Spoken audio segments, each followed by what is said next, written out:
prototipo de las enfermedades autoinmunes y es el lupus eritematoso sistémico. Para definir o describir esta enfermedad,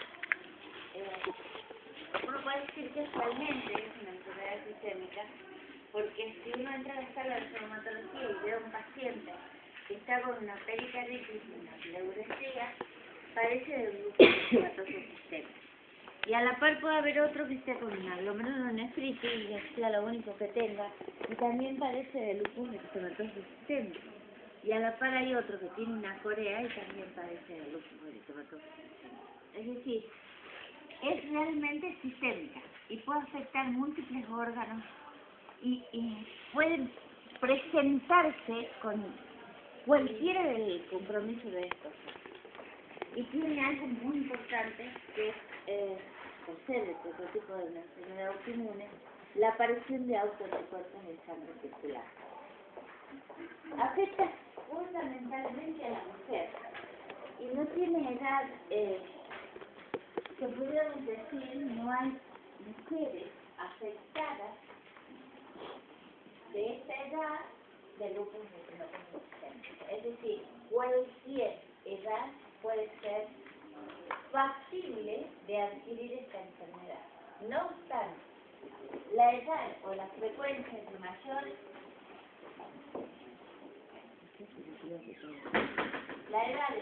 aparición es la de la tercera o cuarta década de la vida. Segunda, tercera y cuarta década de la vida. Mejor segunda y tercera década de la vida. Es decir, en la edad de procrear, 20 a 30 años, la edad de procrear. Tampoco quiere decir que porque afecte más a la mujer no se pueda afectar el hombre. El hombre también puede tener lupus eritematoso sistémico, solo que es mucho menos frecuente que lo que es en la mujer. Y mucho más infrecuente es cuando se pasa a la menopausia. ¿Cuál es la causa de esta enfermedad? No la conocemos, pero suponemos que es una alteración en la inmunidad. O sea, es una enfermedad autoinmune, en donde múltiples factores, entre ellos factores genéticos, o bien, quizás, aunque no se haya descubierto hasta ahora, factores infecciosos, medicamentos,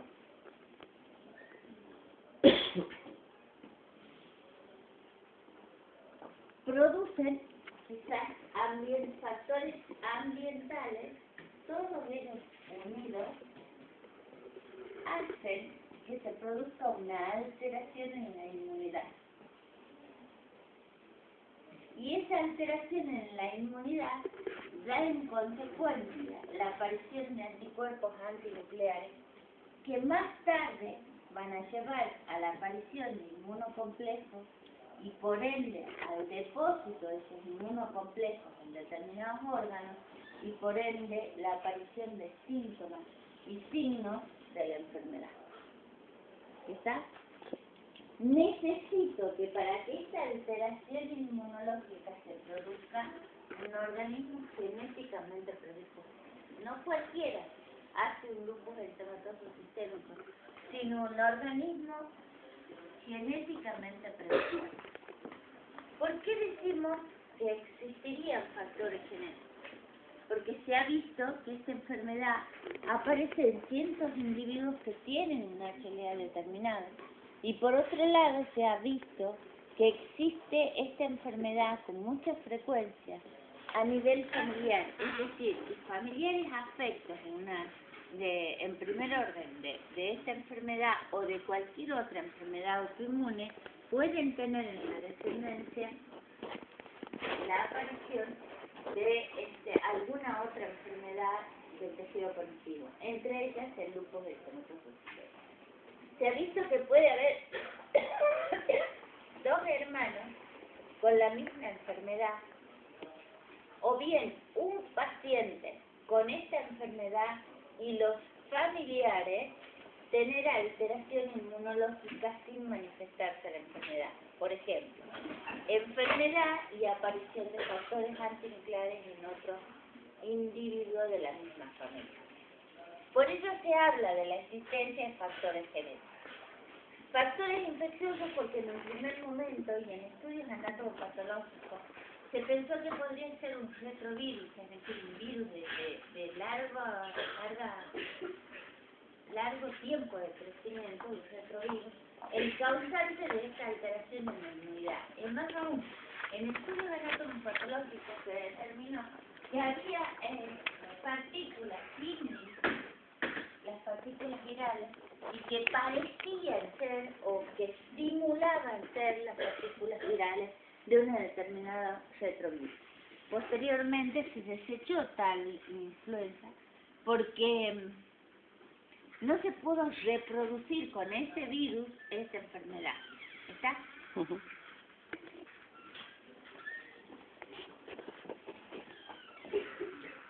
Medicamentos. Hay medicamentos que existen, que se aplican como son anticonvulsivantes, por ejemplo, y hay una lista interminable en la literatura con reportes diferentes: la hidralazina, el ácido nicotínico, los beta bloqueantes, incluso la penicilina. O sea, hay una lista de reportes de medicamentos que son capaces de desencadenar un lupus, que es un lupus light, es decir, un símil lupus, que no llega a ser el lupus tal cual per se, donde no encontramos el ingreso del polvo, en donde no encontramos la causa ni sacamos la causa, podemos. Es impresionante lo que se me puede llegar a desconcentrar. Bueno, se ha visto que la aplicación de esta medicación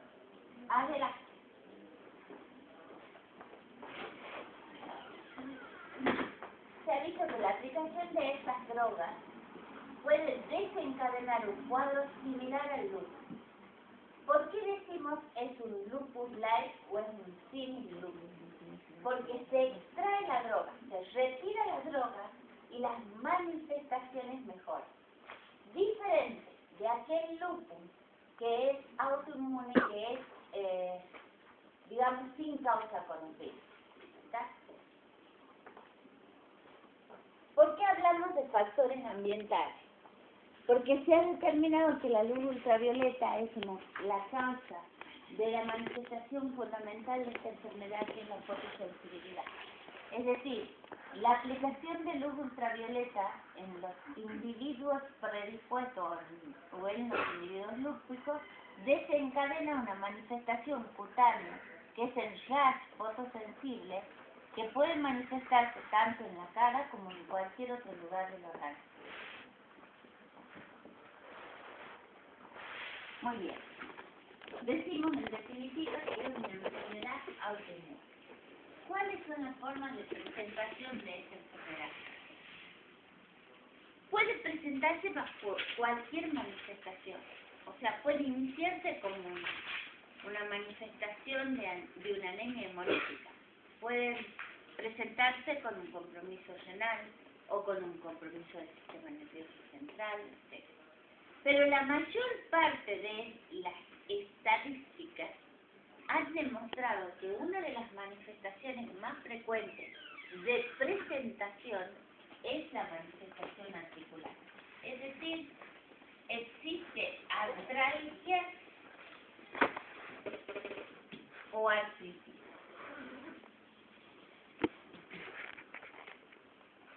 La artritis generalmente es simétrica, puede ser de pequeñas y grandes articulaciones, es decir, que puede afectar las metacarpofalángicas, las próximas interfalángicas, los carpos, y cursa exactamente igual que una artritis reumatoidea. Es decir, es una mujer que comienza con artritis, que esa artritis es simétrica, pero la diferencia con la artritis reumatoidea es que es no erosiva. Una característica de la artritis reumatoidea es ser erosiva. mientras que la artritis del lupus eritematoso sistémico es no erosiva.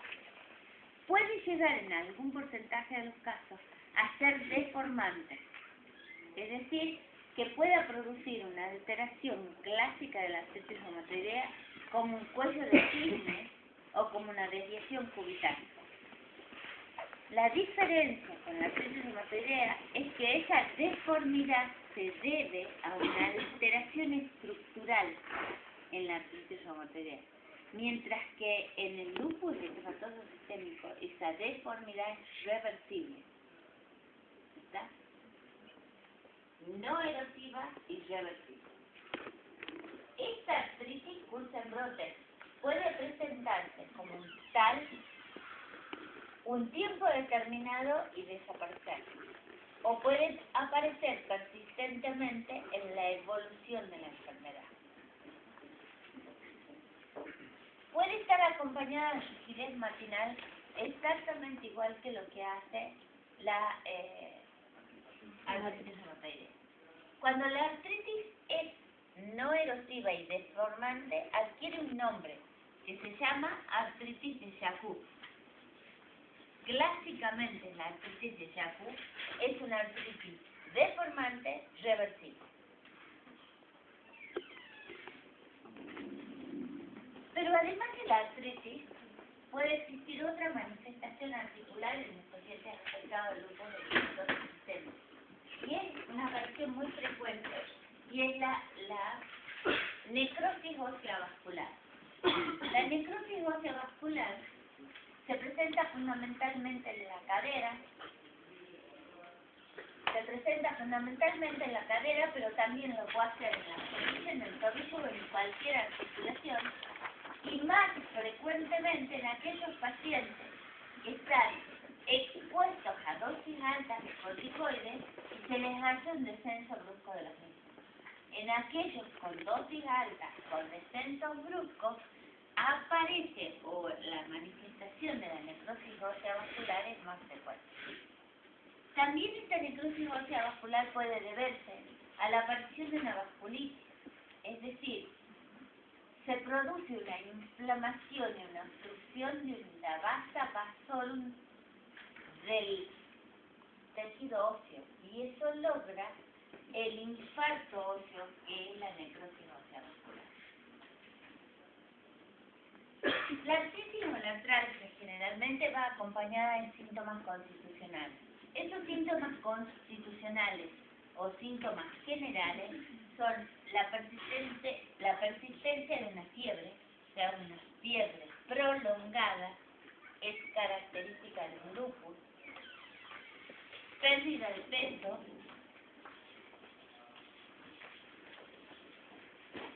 compromiso del estado general y la aparición de una hepatoesplenomegalia como manifestación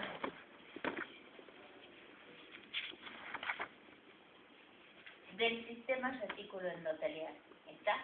O sea, yo puedo tener hepatoesplenomegalia, pérdida de peso, fiebre y adenomegalia, poliadenopatía. Y eso es una forma de presentación de esta enfermedad. Muy bien.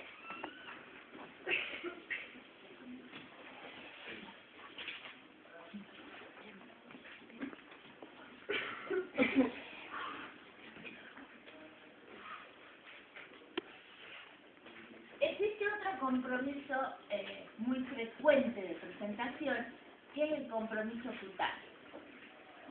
El compromiso cutáneo se caracteriza básicamente por la presencia de una manifestación cutánea aguda, que es el ras malar. Esta es la manifestación cutánea aguda más frecuente. Es el paciente, mujer, que ha ido a la playa y que luego de la playa, en un veraneo determinado, aparece con el ras malar fotosensible. El ras malar es la aparición de un ras eritemato-papular localizado en ambas regiones malares, que respeta el surco nasogeniano y que es muy fotosensible. es no pruriginoso y es no doloroso. Eso es lo más frecuente de ver. Pero luego, aparte de eso, pueden encontrar ustedes un rash urticariano como manifestación de un lupus, o un rash eritemato-papular no pruriginoso, difuso, fotosensible, como manifestación de un lupus eritematoso sistémico.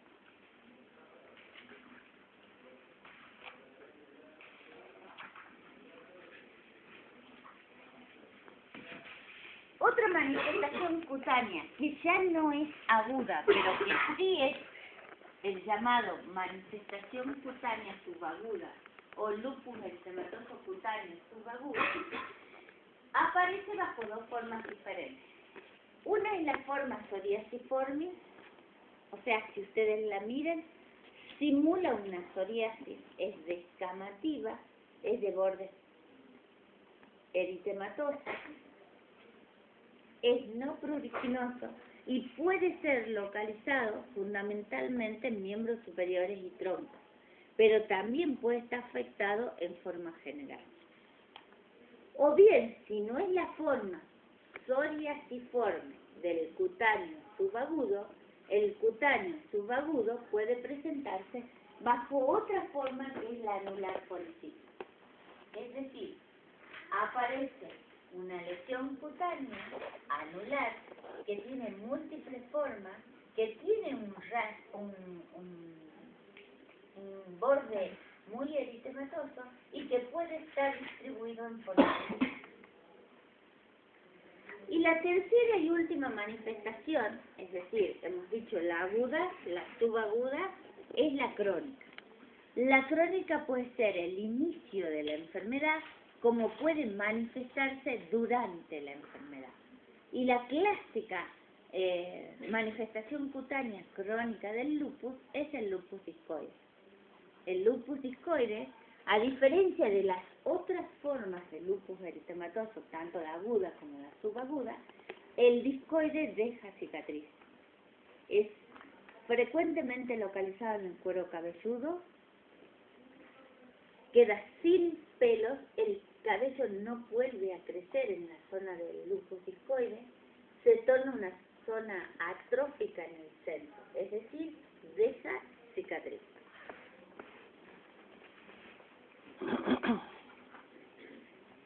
Si vamos al cuero cabelludo, puede haber una pérdida del cabello, una caída fácil del cabello.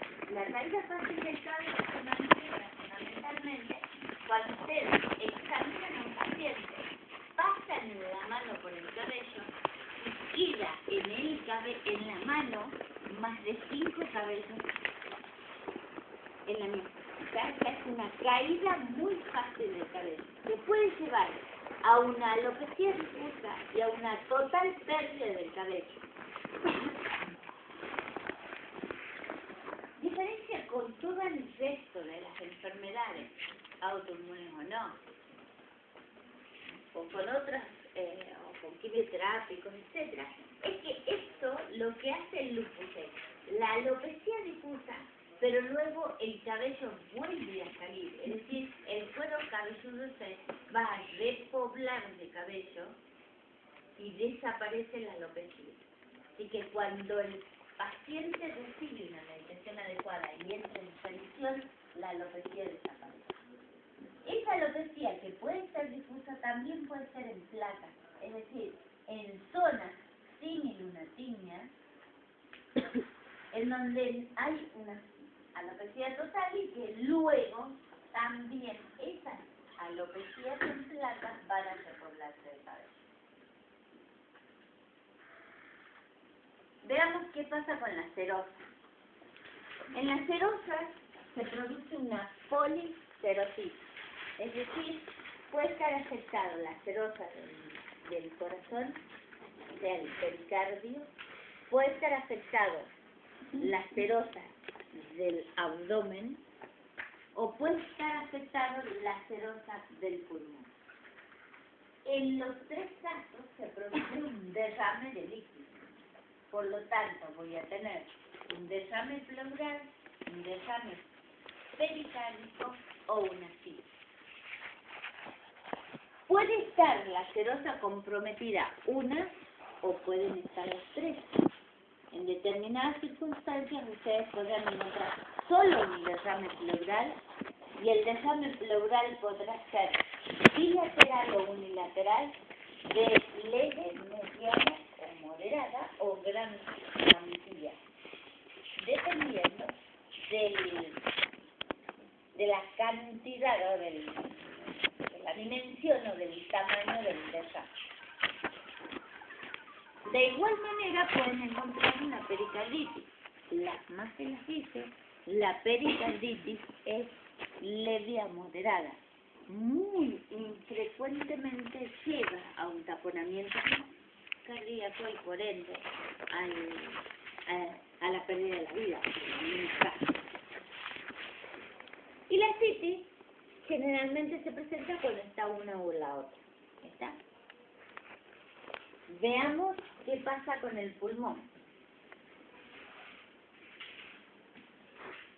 El pulmón puede comprometer la capa, o sea, la pleura, y producir un derrame pleural. O puede afectar el parénquima pulmonar. El parénquima pulmonar está afectado produciéndose una neumonitis. Es lo más frecuente. Entonces ustedes pueden encontrar una neumopatía intersticial. El paciente empieza con tos, que cada vez se va haciendo más intensa, con disnea, con la aparición de rales crepitantes o subcrepitantes, con alteración en la saturación y con la imagen de un compromiso intersticial muy importante dentro del parénquima pulmonar.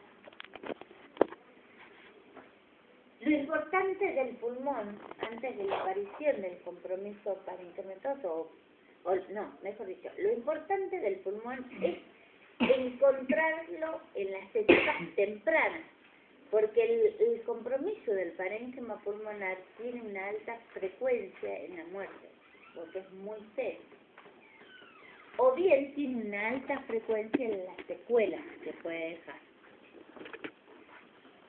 Si no es una neumonitis, puede afectar también afectando el sistema vascular, y entonces voy a tener una hipertensión pulmonar.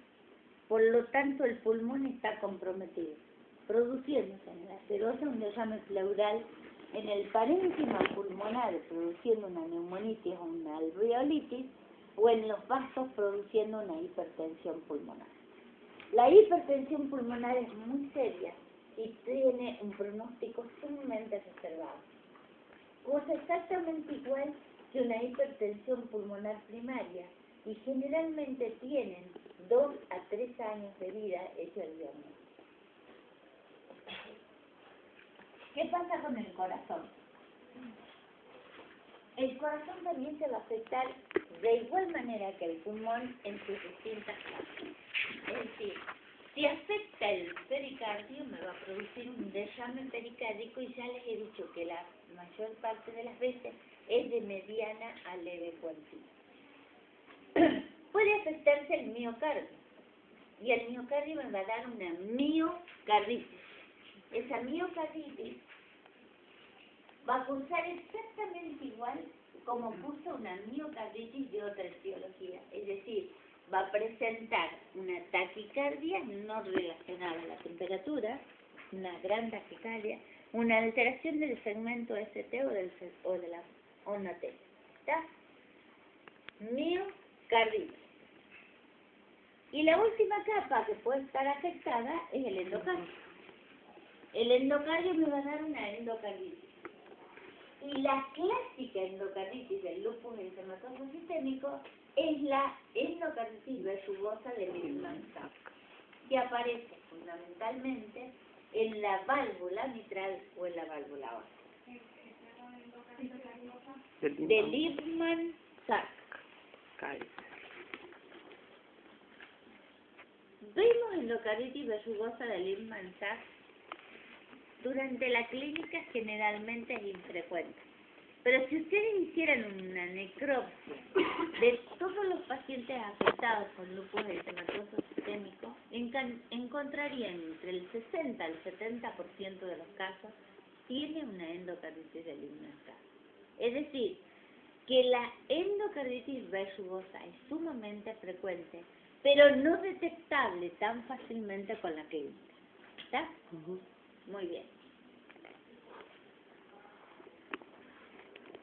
3 capas del corazón comprometidas y pasemos a otro. Sistema nervioso central. El sistema nervioso se puede afectar tanto el central como el periférico. El periférico dándome alteraciones de los nervios craneales. Y entonces yo puedo tener cualquier manifestación del sistema nervioso de cualquier parte cerebral. Entonces voy a tener alteraciones clínicas dependiendo del par craneal que se afectó. Me da una mononeuritis, ¿verdad? Eso es lo menos frecuente. Lo más frecuente que es la aparición del compromiso del sistema nervioso central. Y este sistema nervioso central se puede afectar de cualquier forma, porque lo puede hacer como una corea, que es lo más frecuente, ustedes saben lo que es la corea, o bien como una psicosis. Y cuando aparece la psicosis tendrán que hacer un diagnóstico diferencial fundamental. Ustedes saben que con la administración de corticoides a altas dosis durante periodos prolongados, ustedes pueden tener una psicosis esteroidea. Por lo tanto, si yo tengo una psicosis esteroidea y este paciente está con altas dosis de corticoides, y aparece la psicosis, yo debo diferenciarla y tengo que tratar de ver si no depende del esteroide y no de la enfermedad en sí. ¿Está? Entonces, siempre hacer el diagnóstico diferencial con una psicosis. Y luego me puede aparecer otro tipo de manifestaciones. Me pueden aparecer estados confusionales, me pueden aparecer estados de ansiedad, y no necesariamente una psicosis. Me puede aparecer una neurosis. O puede aparecer síntomas de foco como un ACV, un accidente cerebrovascular. Que obviamente la clínica dependerá dependiendo de dónde se haya situado la trombosis o la embolia o la hemorragia pulmonar. La hemorragia cerebral. Ahora bien, cuando sucede, ¿por qué se produce un accidente cerebrovascular? Puede ser que sea porque haya una trombosis, o puede ser que sea por una vasculitis. La vasculitis del sistema nervioso puede provocar en algún caso manifestaciones de foco y hacer un accidente cerebrovascular. Pero cuando ustedes estén frente a una ACV en una paciente afectada de lupus eritematoso sistémico, deberán determinar si no hay la aparición, si no hay en esa paciente manifestaciones de un síndrome antifosfolípido secundario. Porque las pacientes afectadas de lupus tienen con altísima frecuencia anticuerpos antifosfolípidos y por ende manifestaciones de esos anticuerpos, que es el síndrome antifosfolipídico. En este caso, un síndrome antifosfolipídico secundario, porque está en torno o cursando o bajo una enfermedad determinada como es el lupus. ¿Qué es lo que da un síndrome antifosfolipídico? Produce trombosis, ¿está? Produce trombosis. Y la puede producir en arterias o venas, en cualquier región del organismo. Y por eso, y también produce abortos espontáneos repetitivos, y por ende, las pacientes afectadas con lupus eritematoso sistémico podrán tener manifestaciones, abortos repetidos, y en ellos deberán buscar si no hay síndrome antifosfolipídico. Y también puede producir por tercera manifestación muy frecuente una plaquetopenia. Por ende, cuando yo tengo un ACV en un paciente lúpico, debo determinar si tiene la aparición de un síndrome antifosfolipídico. Obviamente, el tratamiento va a ser totalmente diferente. Si yo tengo una vasculitis, aquí tengo una trombosis por un síndrome antifosfolipídico. Si el síndrome antifosfolipídico me produce trombosis y lo que hace es hacer trombosis repetida, lo que yo tengo que actuar, o como tengo que actuar, es colocar un anticoagulante, ¿no es cierto? Heparinizar al paciente. Pero en cambio, si yo tengo una vasculitis como manifestación de ese, o como causa de ese accidente cerebrovascular, la etiología es totalmente autoinmune. Quiere decir que hubo complejos inmunocirculantes e inflamación de ese vaso y eso provocó la manifestación. Por lo tanto, ¿qué debo hacer? Inmunodeprimiento. Aplicar inmunosupresores. ¿Me entiendes? Así es tan importante ir determinando qué es lo que está ocurriendo en ese paciente. Dejemos el sistema nervioso central y veamos el ojo. ¿Puede producir alguna alteración en el ojo? Sí, existe. Exudados algodonosos, cuerpos de ellos, localizados en los ojos. O sea que es otra manifestación de estos pacientes. Si veo las mucosas, también puede estar afectado por el lupus eritematoso sistémico. Si es la mucosa nasal, úlceras nasales. Muy frecuente la aparición de úlceras y es manifestación de una vasculitis. Y generalmente están presentes en los momentos de exacerbación de la enfermedad. Por lo tanto, nunca dejar de revisar las mucosas nasales. Son no dolorosas y dan como síntoma la aparición de sangrado. En el paladar, y especialmente en el paladar blando, puede haber manifestaciones también de una vasculitis, con la aparición de lesiones que son eritematosas, no dolorosas y no pruriginosas, y que generalmente se acompañan a los momentos de exacerbación de su enfermedad.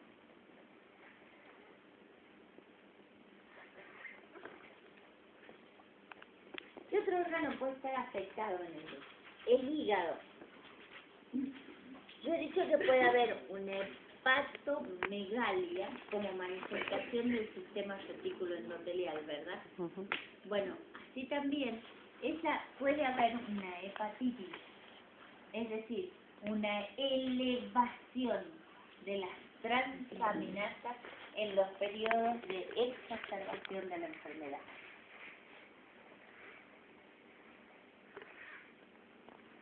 Riñón. El riñón se suele afectar con alta frecuencia en el lupus eritematoso sistémico y marca por lo general el pronóstico de esta enfermedad, al igual que el compromiso del sistema nervioso central. ¿Por qué digo yo que el riñón marca el pronóstico?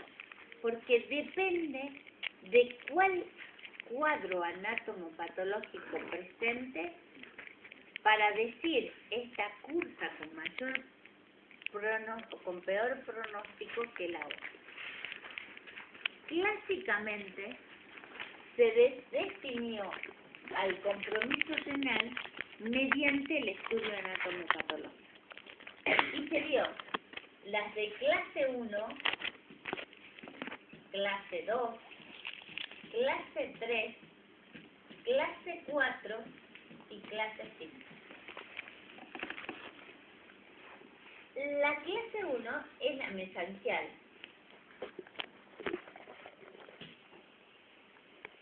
La clase 2 es la proliferativa focal.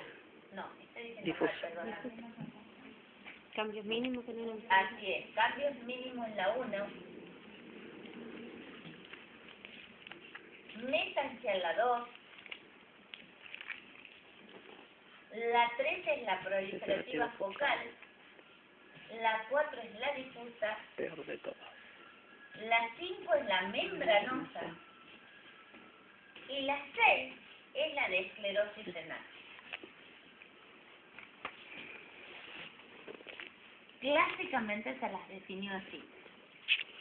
Y luego, en los últimos años, usamos no tan solo la clasificación de la Organización Mundial de la Salud, sino la clasificación de nefrología, de la Sociedad de Nefrología, que las dividió como esta, pero además le agregó para ver si era global o no, para ver si había manifestaciones de actividad o si había manifestaciones de cronicidad.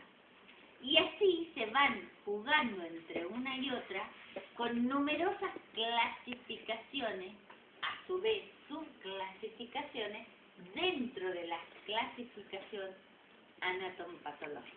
¿Me entiendes? Pero con que se acuerden con qué cambios mínimos, mesancial, focal, difusa, membranosa y esclerosis renal es más que suficiente. ¿Cuál es la de peor pronóstico en este caso? No hablemos de la esclerosis renal, porque la esclerosis renal es el estadio final. Esas todas, cualquiera de ellas podrá ir a una esclerosis renal en última instancia.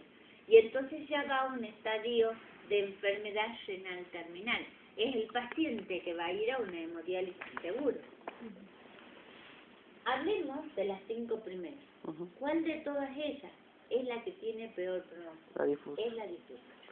La difusa es la que tiene peor pronóstico de todas. Y es la con la cual hay que actuar rápidamente. ¿Qué manifestaciones me da? Usted me diría, bueno, entonces, si afecta el riñón y yo la tengo que clasificar de esta manera, dependiendo de la clasificación anatomopatológica, es obvio que todo paciente renal debería estar bajo una biopsia renal cuando haya hecho la manifestación renal. Y sin embargo no es así, ni acá ni en los grandes centros del mundo, porque no es tan sencillo ir a biopsiar un riñón. No es que sea algo sumamente complicado, pero también puede tener complicaciones, como tomar una arteria, por ejemplo, y producir un hematoma intrarrenal importante. O sea que tiene sus complicaciones. Y por otro lado, a veces la presentación en que está el paciente puede presentarse bajo la forma de una insuficiencia renal aguda. Y si está con una insuficiencia renal aguda y más de 1 gramo de urea, no lo puedo biopsiar, porque es una de las contraindicaciones de la biopsia. Es decir, que lo ideal es la biopsia renal. Y lo ideal es clasificarla para determinar el tratamiento y el pronóstico del paciente.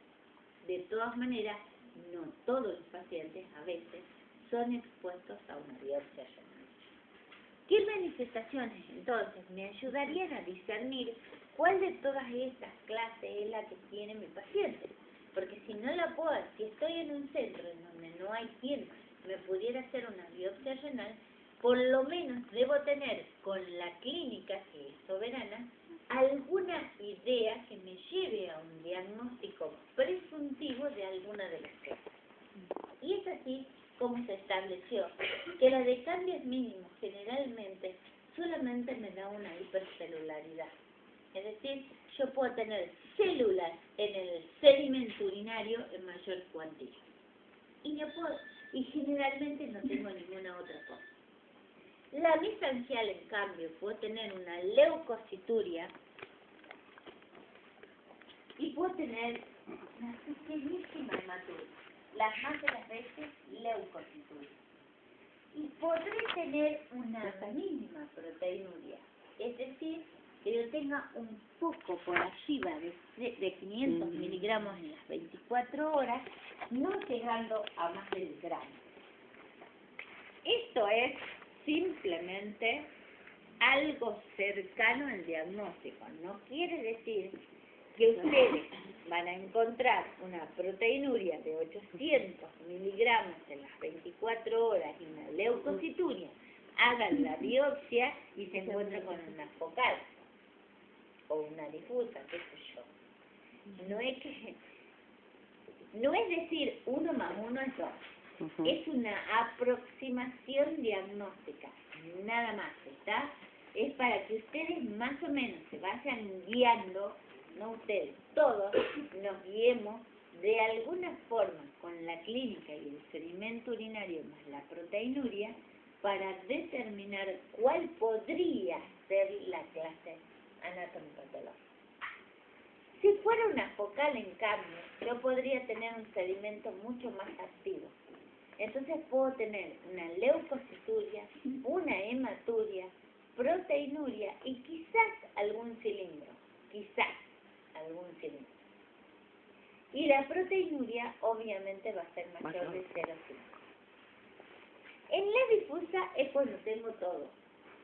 Tengo leucocituria, tengo hematuria, tengo proteinuria mayor de 1 gramo, tengo cilindros y alinos granulosos o hemáticos y puedo tener alterada la función renal, que no las tengo en las otras generalmente. Es decir, que la urea y la creatinina y el clearance de creatinina van a estar totalmente alterados. ¿Está?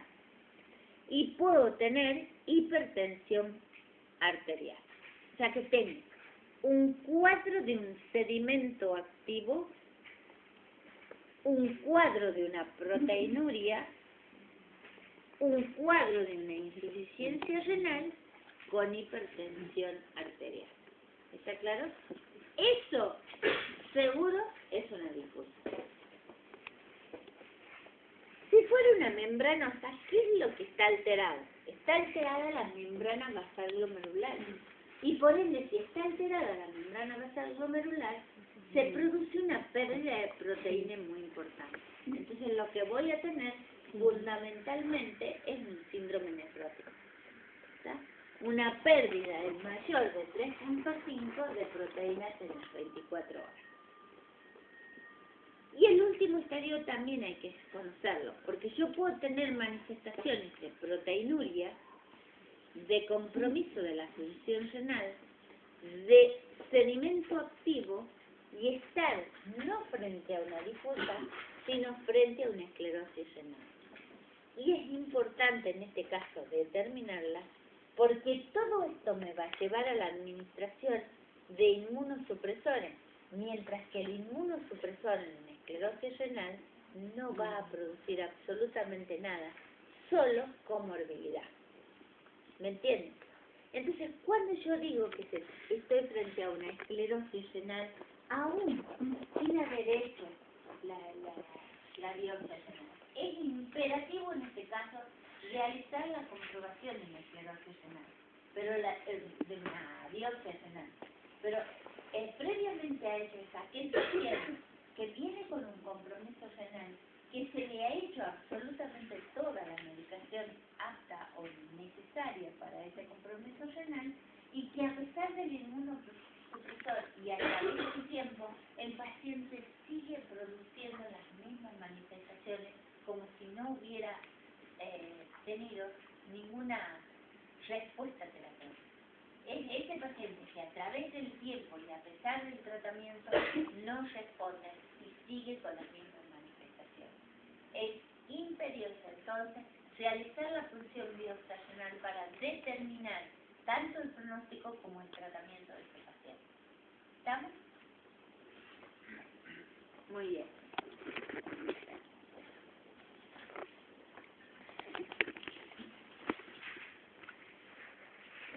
¿Qué otra manifestación me puede dar el paciente afectado del lupus?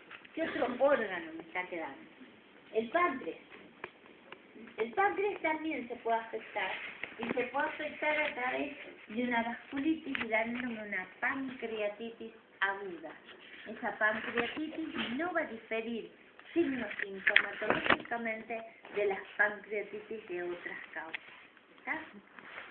Es un cuadro sumamente grave, porque es una vasculitis y hay que tenerla presente inmediatamente, y hay que administrar inmunosupresores inmediatamente. Vamos a lo hematológico. También puede formar parte de la enfermedad. Y yo puedo tener comprometido, como les dije a ustedes en la clase de laboratorio, las distintas series del hemograma pueden estar afectadas.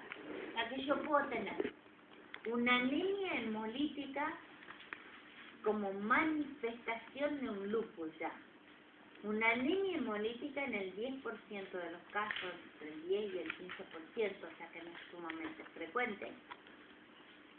Una leucopenia con una linfopenia y una trombocitopenia o plaquetopenia, que es lo mismo.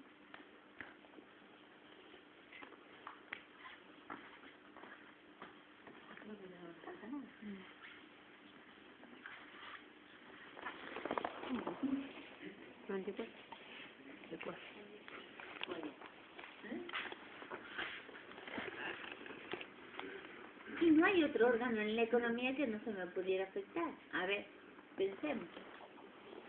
Lo único sería el intestino. Puede haber algunas manifestaciones gastrointestinales.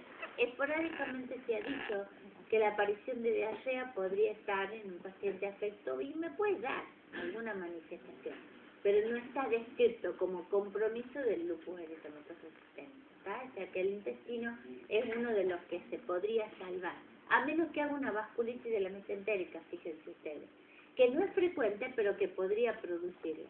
O sea, si hay una manifestación de vasculitis, también podría afectarse hoy. Creo que no nos falta ninguno. Muy bien. ¿Cómo llego al diagnóstico entonces? ¿Por la clínica? Por la clínica. Muy bien. Uno por la clínica. Pero es aquí que la clínica es tan chica que no siempre yo puedo lograrlo. Porque si yo digo, es un paciente, mujer, con una manifestación del parénquima pulmonar y ninguna otra cosa, no es tan sencillo llegar al diagnóstico de un lupus eritematoso sistémico, porque una neumonitis puede ser causa de muchas otras cosas. Artritis. Supongamos que yo tuviera una miocarditis y no tenga ninguna otra cosa, no es tan sencillo llegar al diagnóstico. Exactamente lo mismo si tengo una paciente con una psicosis. Es fácil cuando la clínica es muy rica y yo tengo psicosis, desarme cerebral, desarme periférico, tengo fiebre prolongada, tengo una artritis y tengo un rash malar. Y entonces es muy sencillo. Tengo rash malar, poliartritis, y yo le empiezo a sumar en una paciente afectada y ahí es más sencillo. ¿Está? Muy bien. Entonces necesito de la ayuda de alguien más. Aparte, cuando ya he buscado por la clínica y he destacado otras enfermedades, me voy hacia el diagnóstico presuntivo de un lupus, voy a ayudarme con el laboratorio. ¿Qué me va a dar el laboratorio en estos pacientes? El hemograma me puede mostrar lo que yo ya les he dicho, que es una anemia Normocítica, normocrónica. bien, en forma crónica se va a presentar en todo paciente que esté afectado en larga data con esta enfermedad.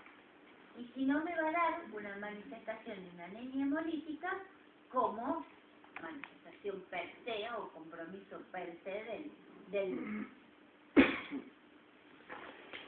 me puede dar una leucopenia y me puede dar una linfopenia. Si yo miro los reactantes, me puede dar una plaquetopenia. Si yo miro los reactantes de fase aguda, voy a tener tanto la eritrosedimentación como la proteína C reactiva elevada.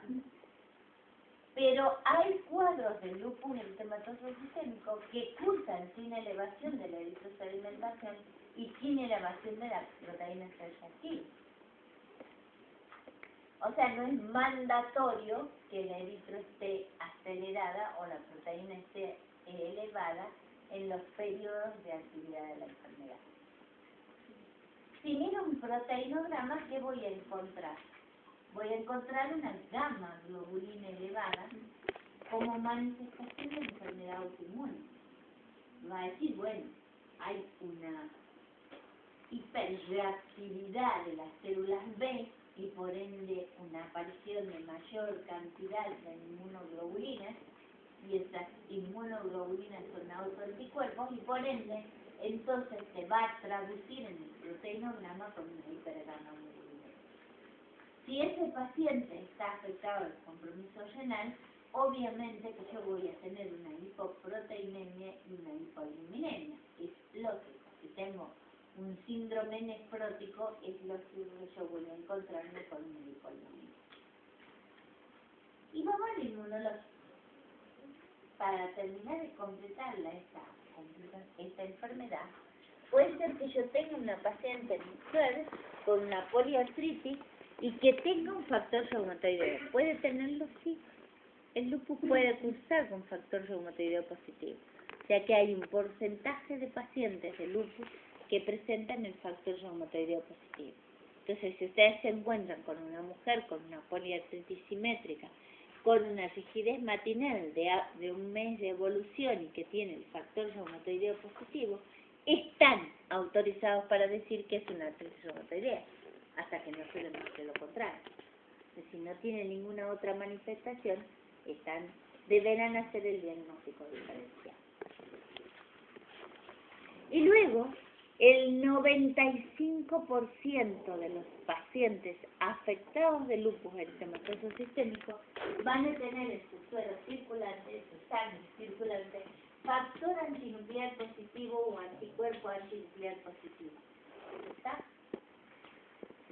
Y esto va a ser en títulos altos, capaz que no hay un título determinado, pero en títulos altos, mayores obviamente de 1,80, y el patrón va a ser periférico u homogéneo, las más de las veces.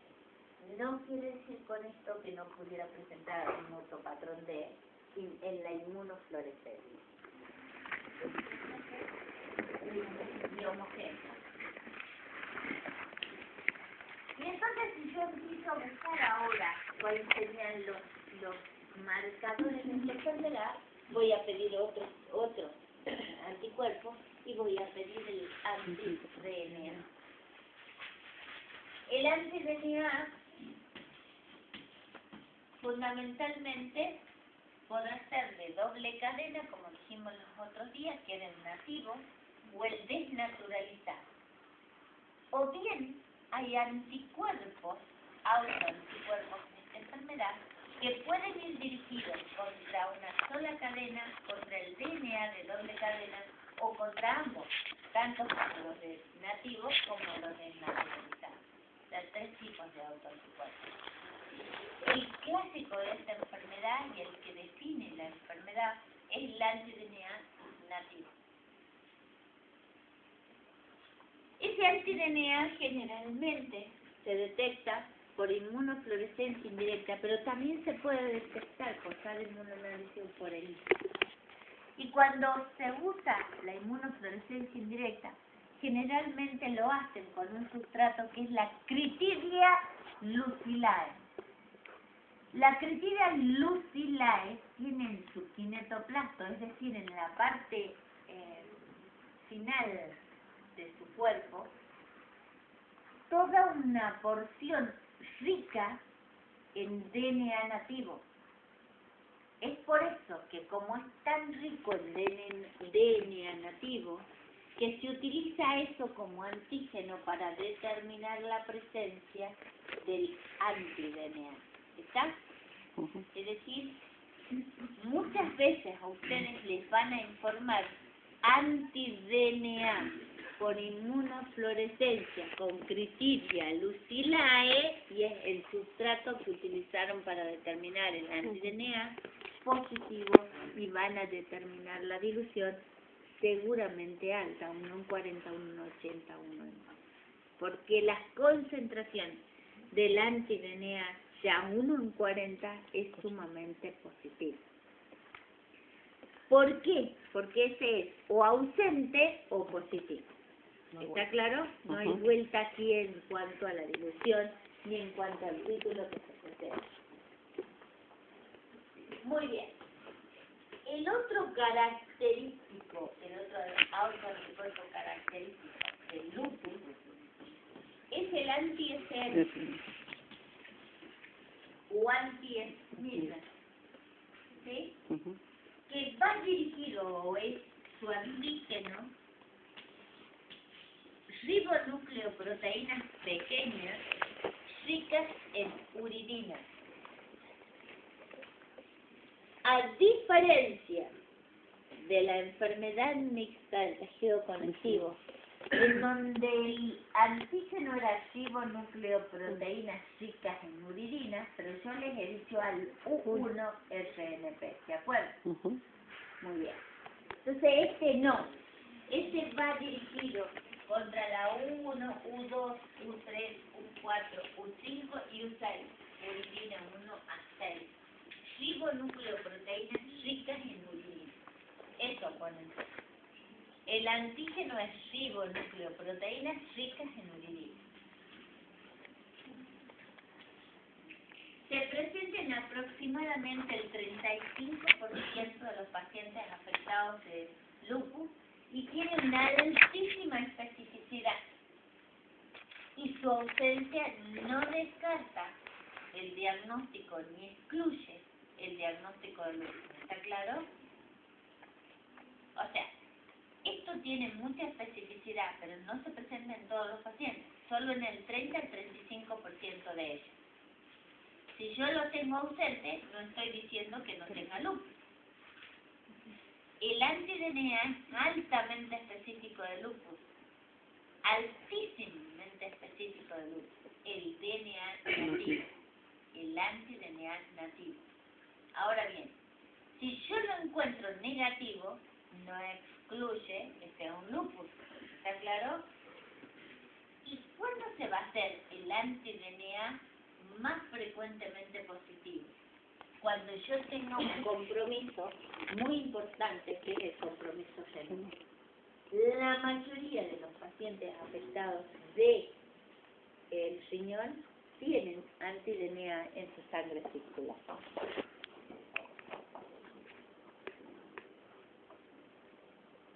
El siguiente va a ser el anti-ROM,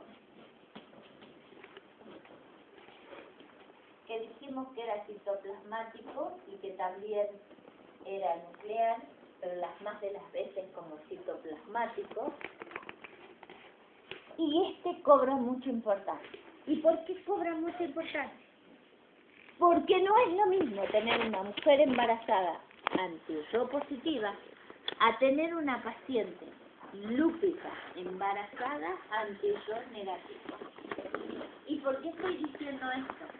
Porque el anti-RO va a pasar a través de la placenta, va a llegar al feto y puede producir en el feto una determinada enfermedad, que es el lupus neonatal. Ese anti-RO va a entrar en el niño va a nacer con un anti-RO positivo y como es un anti-RO prestado de la madre, porque no lo produjo él, su sistema inmunológico no está en condiciones de producir. Como es una inmunoglobulina prestada por la madre, va a desaparecer entre el tercero y el quinto mes de vida. ¿Me entienden? Las manifestaciones de un lupus eritematoso neonatal, es decir, del niño que nace con las manifestaciones de un lupus, son las manifestaciones cutáneas fundamentalmente. Es decir, aparece un rash, eritemato papular, pequeño, que puede ser difuso y que aparece entre el tercer y quinto día de vida. Ese evanescente que desaparece y al poco tiempo sin tratamiento y ya está. Pero lo más grave es la aparición del bloqueo congénito cardíaco. Es decir, cuando se produce el bloqueo congénito cardíaco, se produce una lesión en el sistema de conducción de ese niño que queda de por vida. Obviamente un bloqueo no desaparece, es una lesión permanente y de por vida, que puede llevar a la muerte del bebé. porque es un bloqueo completo. Si no se la detecta a tiempo y si además no se toman los recaudos necesarios para preservar la vida del bebé. Por ende, durante el embarazo en la mujer afectada de lupus, que no está contraindicado, sino que debe ser programado con el reumatólogo o con su médico tratante, porque no está contraindicado, debe ser programado con su médico tratante, deberá el médico determinar si existió o no el antirrom, porque durante el embarazo va a requerir un seguimiento de ese embarazo mucho más frecuente que lo hace una mujer embarazada común.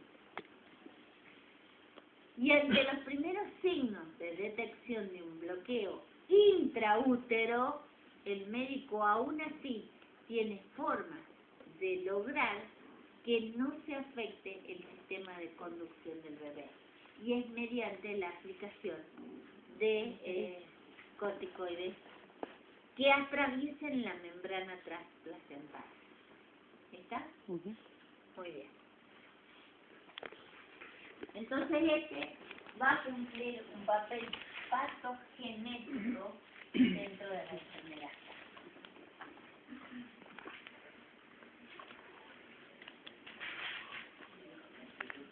Yo pediría algún otro anticuerpo, sí, pediría las anticardiolicinas o anticuerpos antifosfolípidos para determinar su presencia en una paciente afectada de lupus eritematoso sistémico. Y de esos anticuerpos antifosfolípidos debo pedir las anticardiolicinas, IgG e IgM y el anticoagulante lúpico. Esas son clásicamente las determinaciones de los antifosfolípidos que debo hacer. Ahora bien, cuando yo solicite un anticuerpo antifosfolipídico en una paciente tanto afectada de lupus como en la que no, o sea, en aquella que yo quiero averiguar la presencia del síndrome antifosfolipídico, voy a tener que hacer la primera determinación, y si esa determinación es negativa, pasado las 6 semanas deberé realizar nuevamente la segunda determinación. Y si esa luego nuevamente es negativa, podré decir que este paciente no tiene anticuerpos antifosfolipídicos en sangre. Y eso se debe a que mínimamente debo tener 2 determinaciones, porque los anticuerpos antifosfolipídicos, a diferencia de otros, hacen un ritmo circadiano, es decir, más que circadiano, desaparecen de la circulación y se normalizan, o sea que van a dar, desapareciendo de la circulación van a dar negativo, aparecen en determinados momentos, luego nuevamente se negativizan, luego aparecen nuevamente, ¿me entienden? Es decir, aparecen y desaparecen de sangre periférica. Por lo tanto, si yo tengo un negativo, puede que esté en este momento de la evolución de estos anticuerpos y necesito realizar nuevamente una nueva determinación para ver si no lo encuentro en el momento de aparición en sangre periférica. ¿Está? Muy bien. Y no deberé determinar ningún otro autoanticuerpo. ¿Cuánto tiempo hay entre uno y otro? Entre 6 y 8 semanas. Preferiblemente 6. Muy bien. ¿Qué otra cosa deberé determinar? Ya hice el hemograma, ya hice la detección de los anticuerpos, y ahora voy a utilizar algo que me va a servir mucho más para ver la actividad de la enfermedad y para ver la eficacia o no del tratamiento que yo pudiera realizar. Y eso es la determinación del complemento. Ustedes saben lo que es el complemento. Complemento es un componente muy importante de la inmunidad inespecífica.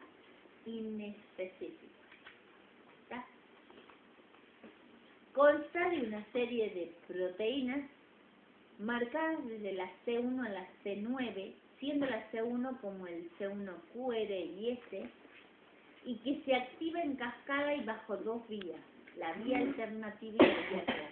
Eso les deben haber enseñado en algún momento en clínica en inmunología. Por lo tanto, yo voy a repetir lo que es el complemento y ustedes se van a tener que acordar que el complemento, que es cómo se activa en el grupo eritematoso sistémico, y fundamentalmente que la fracción C3 y la fracción C4 son las que se consumen en la actividad de su enfermedad. ¿Y por qué se consumen? Porque se consumen con el complejo inmune circulante. Es decir, esta enfermedad va a cursar con un autoanticuerpo, un antígeno que unido solamente va a ser lisis cuando se active y se consuma el complemento. Es vía activación del complemento. Antígeno, anticuerpo, vía consumo del complemento. ¿Está?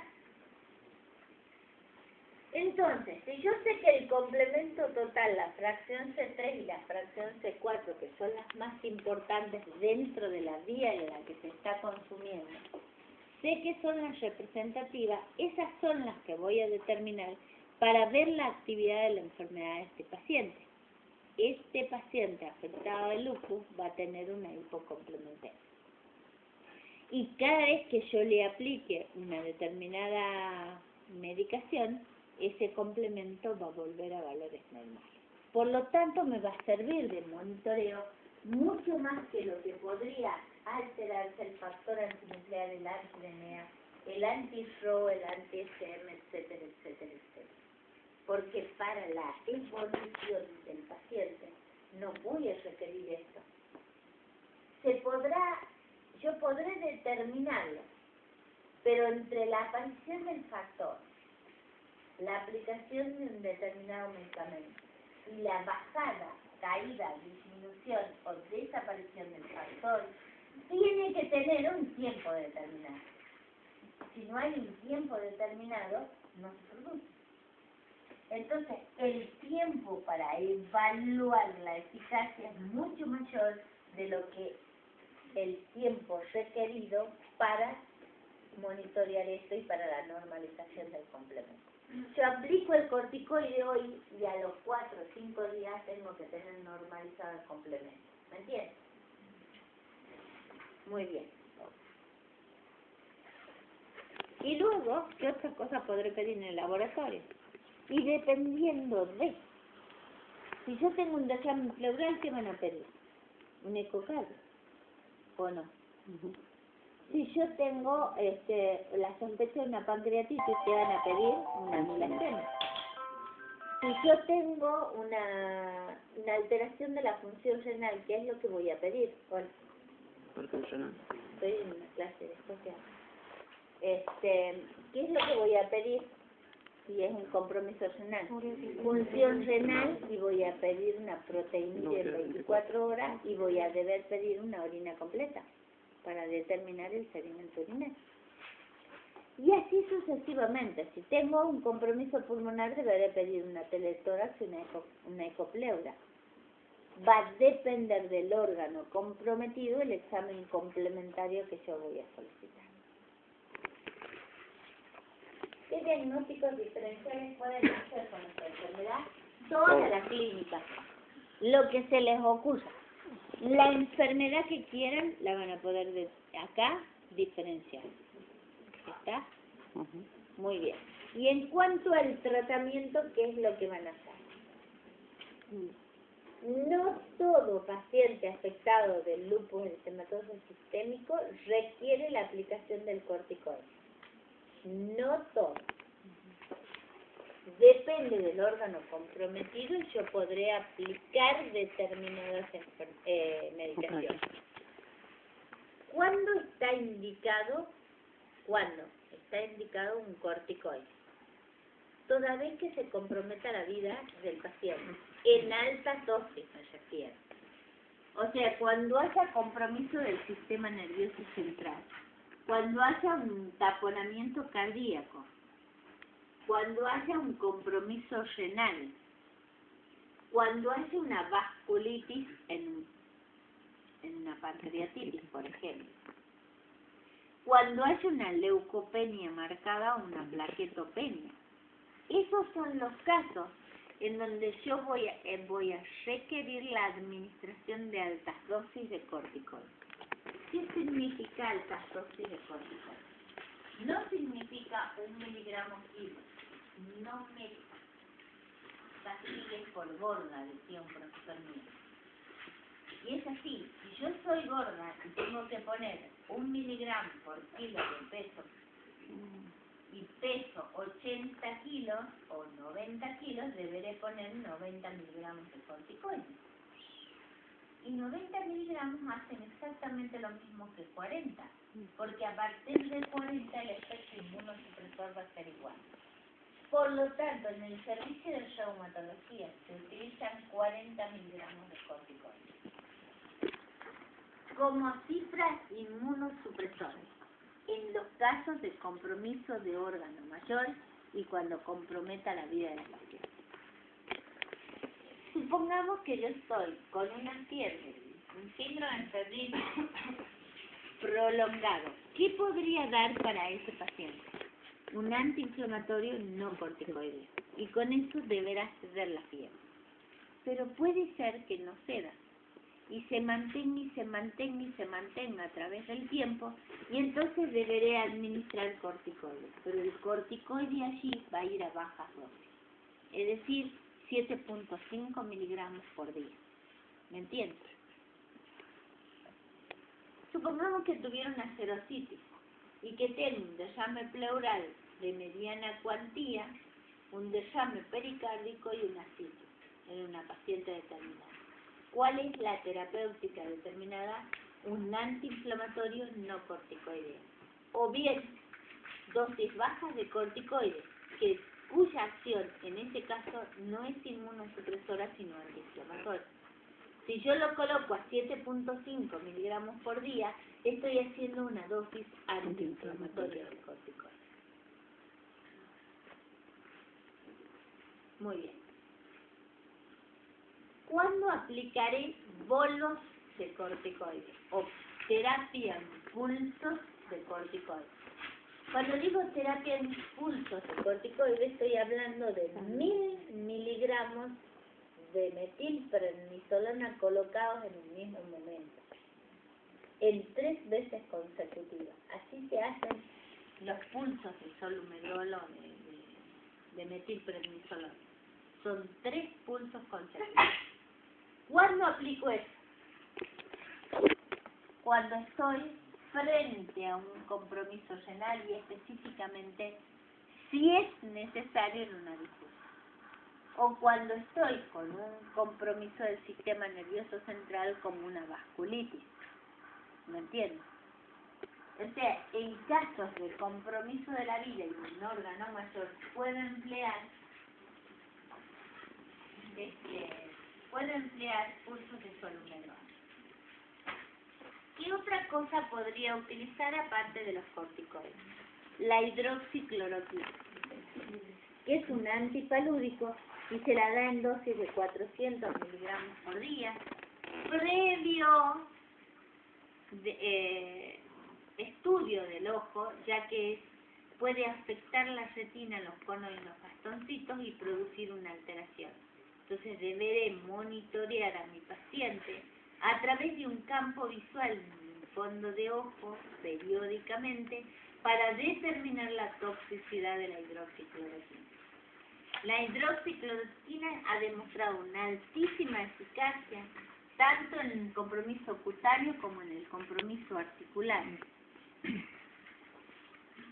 Y además, todo paciente afectado de lupus debería estar con hidroxicloroquina todo el tiempo, ya que tiene otras propiedades como disminuir la enfermedad cardiovascular, entre otras. ¿Está? ¿Qué otra medicación podemos utilizar acá? Pulsos de ciclofosfamida. Los pulsos de ciclofosfamida se aplican fundamentalmente en los pacientes afectados de compromiso renal y dependiendo de cuál afectación deberemos emplear pulsos de ciclofosfamida. Los esquemas en que usamos son generalmente 1 gramo mensual durante 6 meses, que es el del NIH, el esquema de la NIH, y luego de los 6 pulsos mensuales se siguen en pulsos trimestrales hasta completar los 2 años. Existe un esquema europeo en donde la cantidad de ciclo que se aplica es 500 miligramos bisemanal, con excelente tolerancia. Nosotros no tenemos pacientes tratados de esa manera, sino que lo hacemos de acuerdo al esquema de NIH. El otro medicamento que actualmente estamos usando es el mofetil-micofenolato, en dosis de 3 gramos día, que es por vía oral, y es para producir la inducción de la remisión en el compromiso renal, y más que todo, específicamente en casos de una glomerulonefritis difusa. Seguido posteriormente de los gramos, ¿cómo? 3 gramos día. Una vez alcanzada la remisión se sigue con azatioprina y se disminuye la dosis del micofenolato. Bueno. Terapia biológica no se hace. Terapia biológica está descrita en reportes en la literatura, pero ni la FDA ni el ente regulatorio europeo ha determinado como una aplicación eficiente en lupus eritematoso sistémico. Los casos que se han aplicado a un anti-CD20, que es el rituximab, son casos reportados en la literatura, pero que no tiene hasta ahora, digamos que no tiene una aplicación determinada. O sea, yo no puedo decir que el rituximab, después de un estudio controlado, doble ciego, randomizado, es efectivo en alguna determinada manifestación de esta enfermedad. No se ha descrito todavía, pero hay estudios en marcha y hay uno de los estudios que ha sido sacado de circulación y que ha suspendido ese protocolo debido a que iba demostrando en estudios preliminares que el rituximab, o el anti-CD20, no el rituximab, sino el anti-CD20, que era otro anticuerpo, no ejercía ningún efecto en controlar los flares extrarrenales. Por lo tanto, se dejó. Hasta este momento hay otros estudios o ensayos clínicos en marcha con anti-CD20 y con otros antigliso y demás, pero todavía no tenemos terapia biológica determinada para determinada manifestación en esta enfermedad. ¿Alguna otra pregunta? Bueno, son las 9:20, esperen un ratito, 9:20 son, ¿verdad? Tienen un descansito ahora de 10 minutos y luego viene el doctor Vera a continuar con la clase. Sí, generalmente es más de 1 hora. Muy bien. Muchas gracias y nos vemos la próxima.